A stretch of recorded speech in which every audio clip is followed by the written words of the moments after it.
आप राकेश जी, क्या है चुनावी माहौल? नब्ज आपके लिए क्या कह रहा है? देखिए, चुनाव लोकतंत्र का उत्सव होता है और लोकतंत्र के उस उत्सव में भारतीय जनता पार्टी के कार्यकर्ता पूरे दमखम से तैयार हैं। और इस बार हमने संकल्प लिया है कि तीसरी बार मोदी सरकार और अब की बार 400 पार। और इस 400 पार में उत्तर प्रदेश भी अपनी वही भूमिका निभाएगा जो राजस्थान निभाता है, जो मध्य प्रदेश निभाता है, जो हिमाचल निभाता है, जो उत्तराखंड निभाता है, जो दिल्ली निभाता है। यानी सारी की सारी सीटें नरेंद्र मोदी जी की झोली में। और इस बार उत्तर प्रदेश ने भी मन बनाया है कि 80 की 80 सीटें इस बार भारतीय जनता पार्टी की झोली में जाएंगी। यानी पूरा विपक्ष इस बार उत्तर प्रदेश में शून्य हो जाएगा और भारतीय जनता पार्टी 80 की 80 लोकसभा सीटें जीतेगी।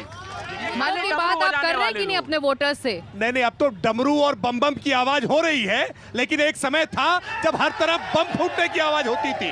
कैसे इसी उत्तर प्रदेश में हमने देखा है कि कैसे अयोध्या में बम फूटते हुए देखा है, हमने इसी लखनऊ की कचहरी में बम ब्लास्ट होते हुए देखा है। लेकिन आज कहीं पर कोई बम ब्लास्ट नहीं हो रहा है, कहीं किसी प्रकार की कोई आतंकी घटना नहीं हो रही है। और जब मनोज काका ने बोलना शुरू किया, दुष्यंत कुमार का शेर पढ़ा, तो मुझे लगा कि समाजवादी पार्टी के प्रवक्ता के भीतर कोई भाजपाई घुस गया है और इसलिए वो ये कह रहा है कि मेरे पैरों के नीचे जमीन नहीं। सच बात यह है कि समाजवादी पार्टी केवल परिवार की 5 सीटें जिता पाई थी और आज हालत यह है कि 1 सीट भी जीत पाएंगे, इस बात की संभावना दिख नहीं रही है। इन्होंने कहा कि ये चौराहे हमने बनाए हैं। सच बात यह है कि ब्रह्मोस मिसाइल ये जो खड़ी है ना, ये लखनऊ की नई पहचान है। वरना इसी लखनऊ की सड़कों पर हमने कैसे कट्टे खोस करके लड़कियों के दुपट्टे से खिलवाड़ होते देखा है। लेकिन आज परिवर्तन हुआ है कि कट्टा और दुपट्टा से कोई खेल नहीं सकता है। ब्रह्मोस की मिसाइल चलेगी, एक असॉल्ट राइफल अमेठी में बनेगी और वेबलैंड स्कॉट की रिवॉल्वर संडीला में बनेगी। आज कहीं मेड इन बंभौर आजमगढ़ से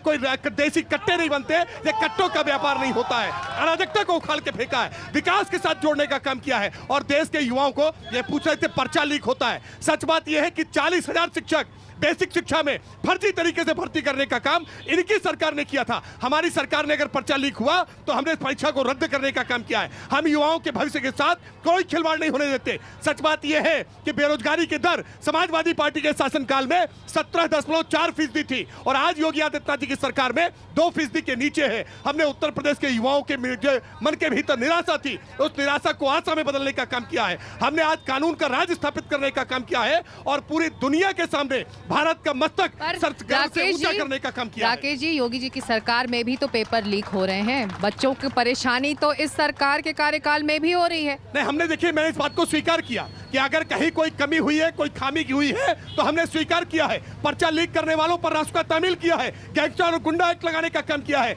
लेकिन संगठित अपराध के तहत सरकार के संरक्षण में अगर पर्चे लीक होते थे तो उसकी जवाबदेही कौन लेगा? राजस्थान में फर्जी तरीके से दरोगा भर्ती होकर के थानों में लोगों पर उसकी जिम्मेदारी में जो हो रहा है उसकी जिम्मेदारी भी तो बीजेपी को लेनी होगी। निश्चित तौर पर हम जिम्मेदारी लेंगे और इसीलिए हमने पर्चा लीक ही हुआ तो शिकायत को हमने संज्ञान लिया, पर्चा रद्द करने का काम किया, नई तारीख घोषित करने का काम किया। किसी विद्यार्थी के हित पर कोई चोट नहीं होने पाए, गलत तरीके से कोई भर्ती न होने पाए, भाई भतीजावाद के आधार पर, जातिवाद के आधार पर, पैसे के आधार पर भर्ती नहीं होने पाए। इस्तेमाल कर रही है बीजेपी विरोधी पार्टियों को डराने के लिए, ये आरोप लग रहा है ऑपोजिशन से। देखिए, बड़ा दुर्भाग्यपूर्ण है, ये राहुल गांधी जी की पार्टी कभी मुद्दों को समझ नहीं पाती है और इसीलिए जनता के बीच में जाती है तो मुंह की खाती है। अब ये इलेक्टोरल बॉन्ड का नया सिगुफा लेकर के आए हैं। सच ये है कि 20,000 करोड़ रुपए के इलेक्टोरल बॉन्ड जारी हुए, 6,000 करोड़ के electoral bond Bharatiya Janata party को मिले हैं और 14,000 करोड़ के इलेक्टोरल बॉन्ड विपक्ष को मिले हैं। ये जाकिर नाइक से नगद में चंदा लेना चाहते हैं,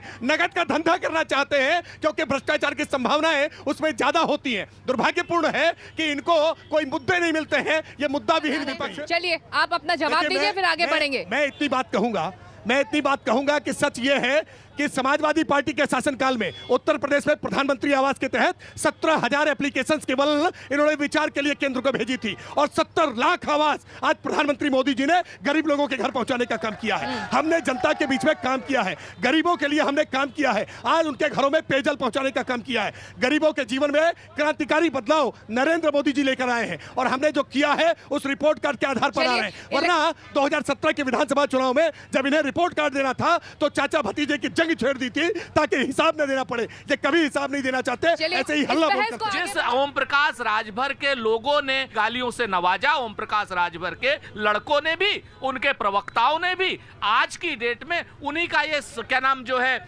सपोर्ट करने के लिए मजबूर है। अरे अभी एक अभी मिनट सर, चिरकुट एक पार्टी मिनट, बता रहे एक थे, मिनट, अभी अभी चिरकुट पार्टी बता रहे थे, ठीक है, चिरकुट हाँ, पार्टी के चालू नेताओं के पर बारे अभी- में सुनिए, अभी अभी आपने सुनिए, मध्य प्रदेश के चुनाव में राकेश कहा भाई, हम है। तो आपके बीच नहीं नहीं, में आप नहीं भी बीच में बोल रहे थे और ये भी बीच में बोल रहे मैं थे। नहीं आप लोग स्ट्रेटजी के तहत बोलते हैं। ये बताइए चिरकुट पार्टी अब है कि नहीं है, चालू नेता है कि नहीं है, राजभर सच जी बताइए तो आप अपनी पार्टी समाजवादी के बारे पार्टी में। के साथ भी थे।